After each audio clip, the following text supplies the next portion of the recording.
Hi my May babes, it's Elisha. Welcome back to my channel. So today's video is definitely going to be another get ready with me and CHISME. I'm actually getting ready to meet up with Jordan because we are going to be going over to his mom's house for dinner. And usually whenever we go to his mom's, it's so much fun because we have dinner, we have a couple of drinks, and we have like a game night. And I have so much fun every time I go over there. So that's what I'm getting ready for. So I'm going to be doing my usual glam makeup. So to save time, I already did my base. And where's the foundation? I already did my base so that way I can save some time. So I actually used the NYX Can't Stop, Won't Stop. I love it. It is full coverage. So I've already applied all that. Of course, the sunscreen, moisturizer, primer, all that good stuff. I wasn't going to use the Fit Me because it does add extra coverage. But I just was obsessed with the finish it gave me the other day. Let's go ahead and jump right into the CHISME because Jeffree Star has come out of the spiderweb and finally has spoken. And I have a lot to say about it, in my opinion. My opinion, not here to... It's honestly just my opinion. Ooh, look at that coverage. It mattifies me so quickly and I love it. I know a lot of people don't ever apply anything to their eyes other than concealer, but I have to. My eye I have such bad coloration to discoloration on my eyelids that I go ahead and just give my eyelids full coverage because it needs it. But anyways, Jeffree Star, honey, after what, a month he comes out to speak. I mean, who knows how long it's been, but he broke his silence. I totally feel like it was PR, and I didn't feel like it was genuine at all. He spoke about a lot of things that he really didn't need to talk about. Okay, first of all, let's talk about the first scene. He apologized to James Charles. So him apologizing to James Charles, does that mean that he made the whole thing up to begin with? That's what I kind of took from it. I'm like, okay, so if you're apologizing to James Charles, then maybe, just maybe, you're over there fabricating stories and you really don't have anything on him. You just wanted to bring the poor kid down because he was your competition. Dirty, dirty, dirty the house. Dirty. So that's my first thing. And if he apologized to James publicly, he should have apologized to Shane as well for not, speaking up publicly for him if that's his best friend for life.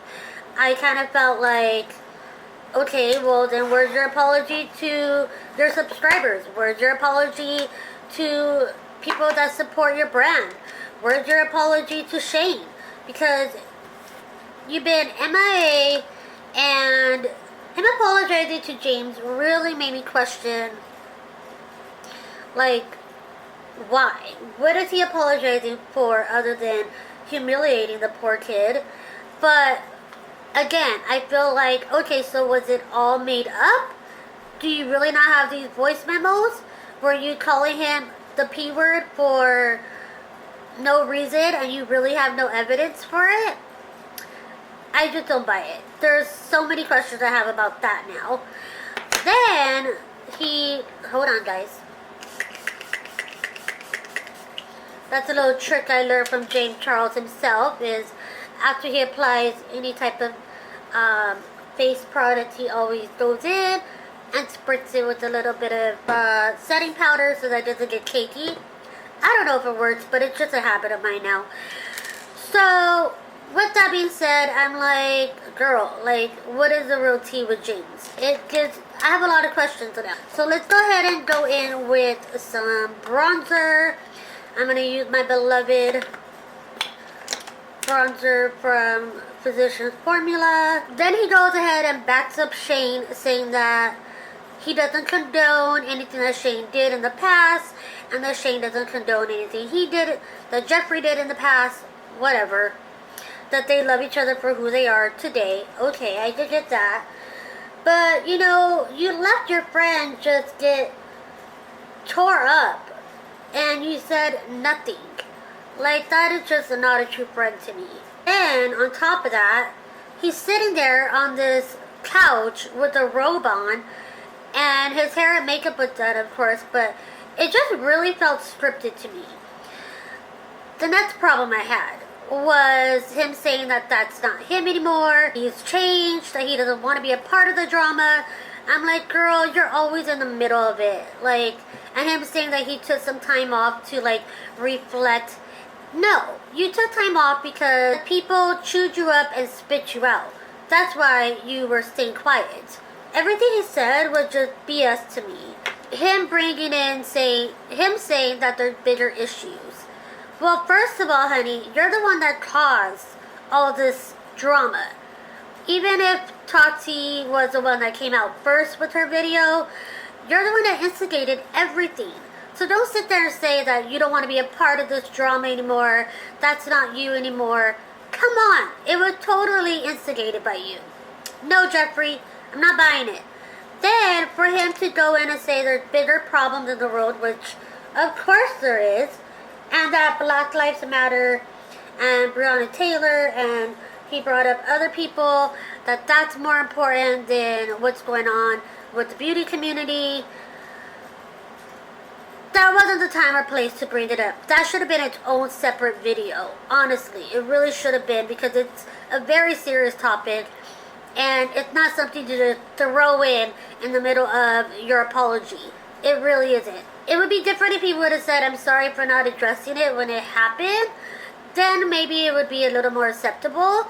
But it had no room in his apology. Like, I feel like he was trying to save his ass and save his brand. Him, at the end of it, I was done. Once he brought up his brand, him saying that he has a launch coming out in August, and he's so excited to launch everything, his new products and stuff, I was like, that's it. That's exactly why you're making this video, because you don't want to lose customers. You don't want people to not buy your brand anymore, and you don't want to be canceled, which Morphe already canceled him. I just feel like the whole entire video was to save his brand and save his ass. That was it. Like, why did you need to bring in the fact that you have a launch coming in, that you have a launch coming out in August? Why?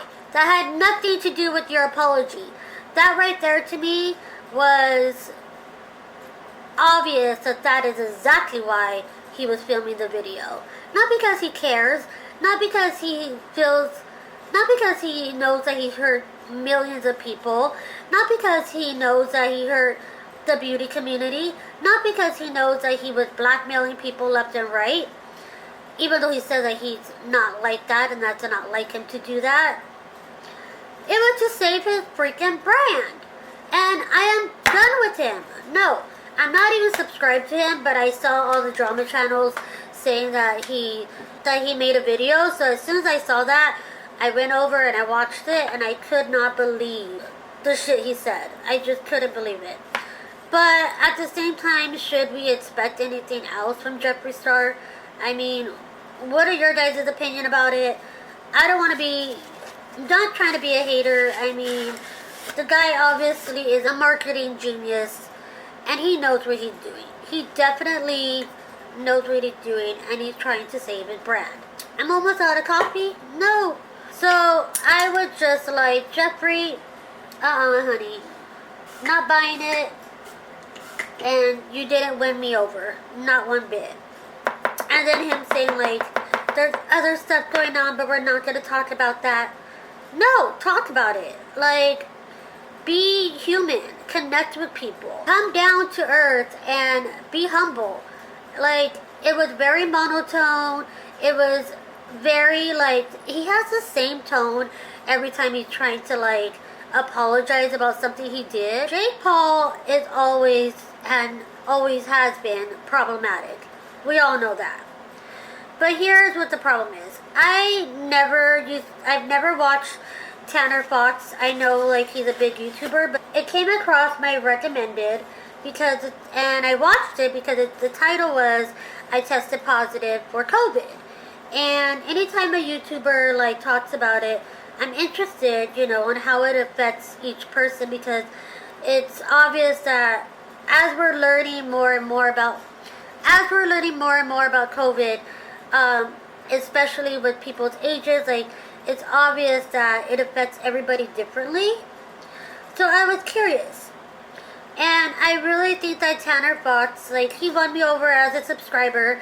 I did subscribe to him because even though he's young, he handled it so maturely, and he has said that he had been testing every week just to be safe, which I think is really smart, especially if you are a creator and you're out and about making videos. I have a problem with not Tanner, but how the people he called to let them know that he has COVID, how they responded. And the biggest one that I have a problem with is Jake Paul. But let me do my brows and we'll get right back into it. Oh yeah, problematic Jake Paul. My problem with Jake Paul is that he's always been problematic, which we all know. But I can't help but to watch him because it's like a train wreck that you can't turn away from. Like, there's always an issue with him, and he's always in controversy, whether it's mainstream or YouTube or whatever, and he just seems to like not learn his lesson. My first problem with him lately has been started when he was looting in Arizona. Apparently he claims that he wasn't, but then got arrested for it, you know? Okay, so Tanner Fox said that he woke up feeling sleepy still after sleeping a good night's sleep. He said woke up feeling tired still. And then he said he had a headache and that his throat felt stuffy. Never heard anybody say their throat feels stuffy, but hey, that's how he explained it. He said because he was feeling a little off, he went and got tested. The test results came in 2 hours later, and he recorded the whole thing, and he was told that he tested positive for COVID. Well, prior to that, and he was like, dang it, like, you know, he was bummed out, obviously, and he did do an update and said, like, he was gonna quarantine for 14 days, starting that day, and that he felt horrible because prior to that, he had been doing collab videos. 2 days prior to that, he had did a collab video with Jake, and I think, like, there was, maybe within the same week, he had went to Logan Paul's ranch and spent the weekend with Logan Paul and Logan Paul's team, Logan Paul's dad, and even Jake's team. So he called Jake Paul first and told Jake the news. He told Jake, you know, I'm really sorry, I didn't know, you know, I felt fine when I was hanging out with you, but I tested positive for COVID. And he's like, are you worried about it at all? And Jake laughs and said, no, not really. He's like, but I just got tested right now too, so we'll see what happens. You're not worried? Like, you were directly exposed. How are you not worried? He's not taking this virus seriously because he threw a party at his mansion last week sometime with 400 people at least, and no one was wearing a mask, and no one was social distancing. Well, how could you with 400 people? And that is so irresponsible. Nobody should be having a party at all. And all of this, the group that he was with, they're all young. And this is the problem, is that the younger generation doesn't see, a majority of them does not understand how serious it is, that maybe they may be exposed, they may not have any symptoms, but you're shedding the virus to other people. And when you're around other people, you don't know what their condition is. You don't know if their immune system is compromised. You don't know what their health issues is. You don't know who they live with. They may live with elderly people. And it's just really selfish. And that is why me personally, being high risk, I've stood home. Literally after 4th of July, hanging out with Jordan and his family, I didn't leave my house for 2 weeks. Didn't go to the market. I think I had a doctor's appointment that during that time period, but my doctor's office literally sees one patient at a time. I'm only going with Jordan to his family's house because his mom is a nurse and she's getting tested regularly. His stepdad has been staying home, quarantined. Jordan's been quarantined as much as I have, so I feel safe going over there. If for any reason I knew that any one of them were being exposed regularly, then I would not be going at all. But I do feel very safe in going. And Jordan wouldn't put me in that situation. If he thought that it was unsafe, Jordan wouldn't even go. So, you know, even for the holidays, like Jordan didn't go over to his family's because of, you know, he didn't want to expose himself and expose the rest of his family. I just thought it was a little ridiculous on Jake's, you know, response. I think that Tanner did a great job at handling it because then he did call Logan and told Logan about it, and Logan was like, okay, well, I'll go get tested too. I think that's what he said. I've been watching Logan Paul's Impulsive podcast since it started, basically, and especially during the Black Lives Matter, when it was at its peak, he really came through, and he really showed a difference. He has shown so much more maturity, and he definitely is not the kid that did the whole Forrest situation. And I really admire him for changing his habits and changing and growing as a person and making sure that the people he surrounds himself with, like Mike, who I love Mike. He just like tells it like it is. You know, he has really matured, and I'm very proud of him and taking this whole COVID thing very serious. Is it hard? 100% is hard. It's sad, and it's all of us want this to be over, but I'm not so desperate to where once things opened up a little bit for California, that I was out there at the restaurants, out there shopping at the malls. No, like, I mean, you guys saw I did go shopping with Jordan, but we only went to a couple stores, and of course we were safe about it. But other than that, I'm not being a hypocrite by judging these people on their behavior and then me going out and stuff. Like, I have been extra careful, and it's just something not to joke about. It really, really is something to just take seriously and not joke about it. Alright, I think my face is done. A lot of makeup on. It kind of feels heavy too, but I look very dewy. I love it. Pretty. So, yeah, that's my opinion about all that. I want to give a big congratulations to Patrick Starr. I think it's amazing that he is coming out with his brand, and I love the name of it. What is it? One size fits all, or something like that. Makeup is one size fits all. Makeup is one size, something like that. And congratulations to him that his brand is going to be sold directly from Sephora. Like, kudos to him. Congratulations to Patrick Starr. He deserves it. He's such a sweetheart. He's a hard worker, and he definitely has made his mark, and he definitely stood out of the drama. Oh my gosh, all this TikTok that's going on. Do you guys think that we're gonna really get a ban of TikTok here in the US? It's kind of sad. I mean, I stopped posting on TikTok just in case, because I mean, I love TikTok. I love watching it. Before you know it, you watch one video and like 2 hours have gone by. So TikTok is addicting, but I definitely think that if they do ban it, then another app, and I think there already is another app that is similar to it that has come out already. But I do feel bad for like all these TikTokers that made it big, but they're all really young, so they can easily come over to YouTube the way people did from Vine and make a career like that. I mean, Charlie D'Amelio,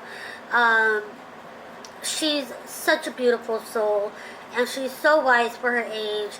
Her and Ditsy are awesome and beautiful girls, just gorgeous, naturally gorgeous, and their parents, you could tell they're really good parents, and they're totally involved with their daughters, you know, careers, and I just adore the family. I really do.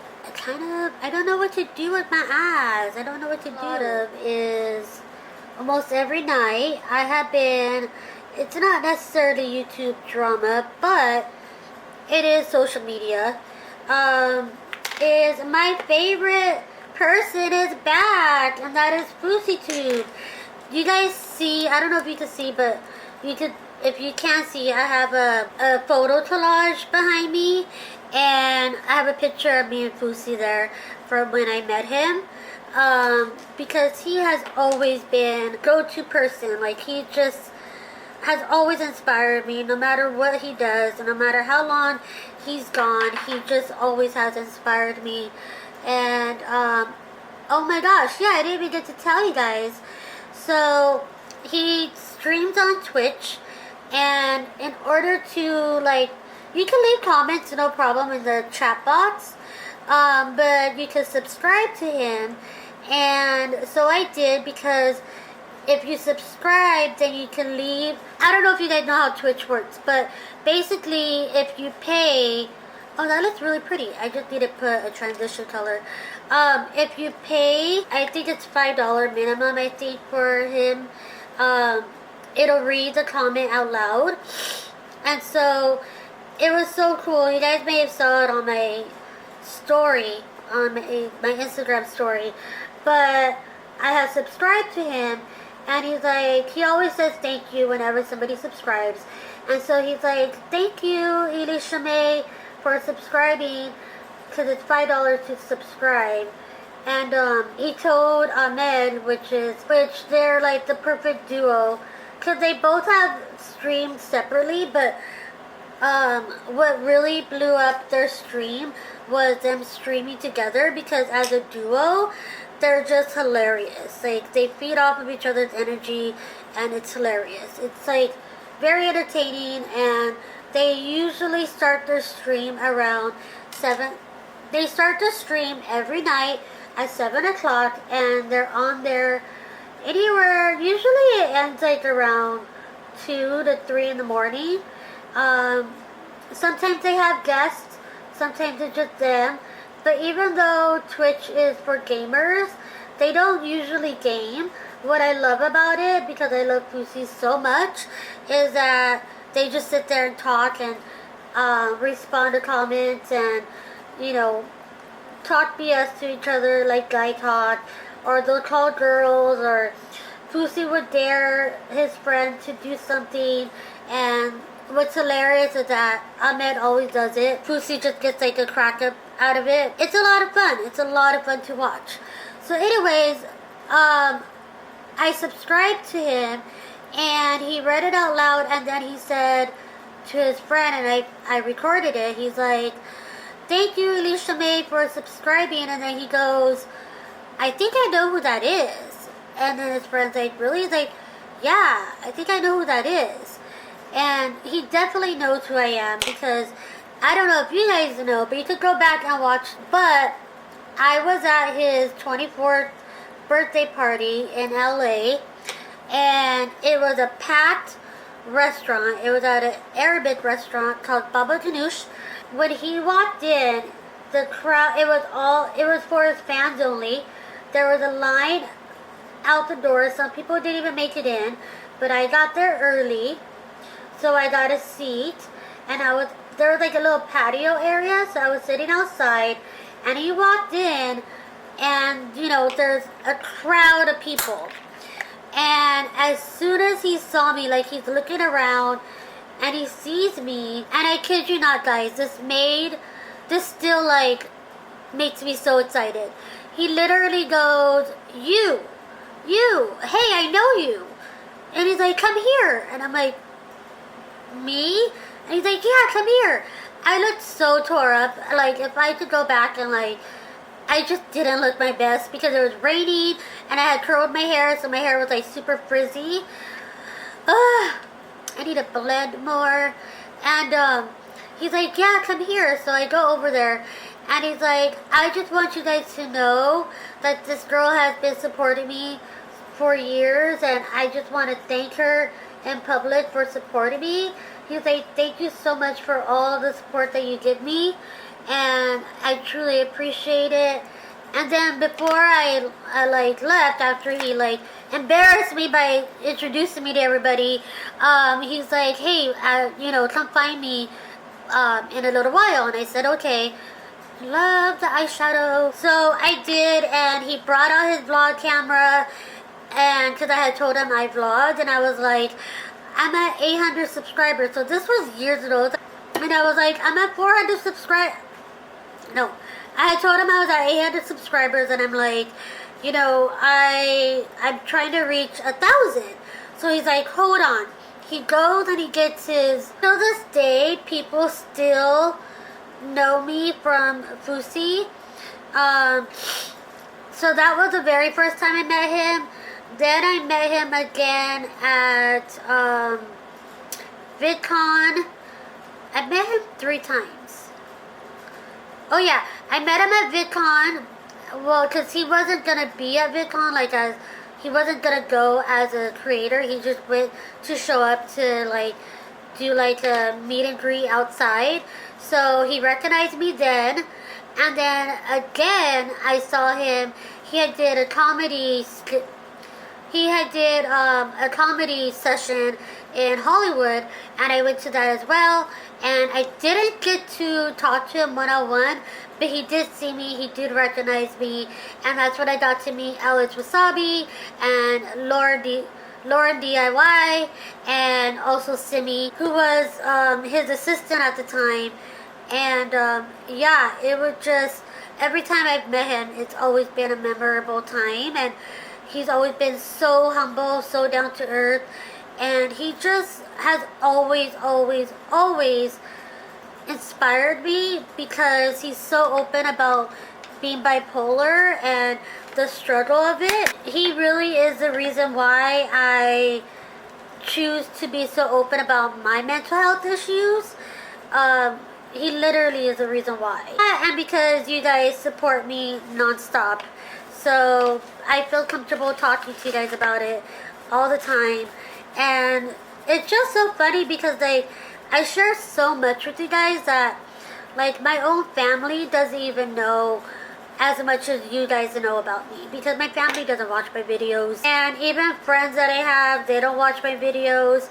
Like, they know I make videos, but like you guys know me way better than some of my friends and majority of my family. Like, you guys know me way better. So I just thank you guys for always supporting me. Dang it, my allergies are already kicking in, and it's already taking off my eyeshadow.